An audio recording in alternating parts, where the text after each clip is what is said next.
కురుక్షేత్రంలో అభిమన్యుడు, మహాభారతంలోని వీరయోధుడు అభిమన్యుడు, అర్జునుడు మరియు సుభద్రల కుమారుడు, మహాభారతంలో అత్యంత వీరుడిగా నిలిచాడు. తన తండ్రి అర్జునుడి ధనుర్విద్య నైపుణ్యాన్ని, మామయ్య శ్రీకృష్ణుడి జ్ఞానాన్ని వారసత్వంగా పొందిన అభిమన్యుడు చిన్న వయస్సులోనే ధైర్యం, ధర్మం, కర్తవ్య బోధలతో ప్రసిద్ధి చెందాడు. కురుక్షేత్ర యుద్ధంలో అభిమన్యుడు చక్రవ్యూహంలో ప్రవేశించి తన అమరత్వాన్ని సంపాదించాడు.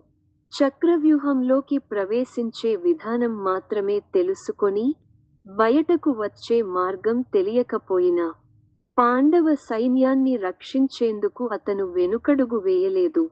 ద్రోణుడు, కర్ణుడు, దుర్యోధనుడు వంటి మహాయోధులతో ఎదురెదురుగా పోరాడి, తన ధైర్యం, వీరత్వంతో యుద్ధరంగాన్ని కదిలించాడు. అభిమన్యుడి త్యాగం యౌవన ధైర్యానికి ప్రతీకగా నిలిచింది. అతని మరణం కేవలం ఒక యోధుడి అంతం కాదు.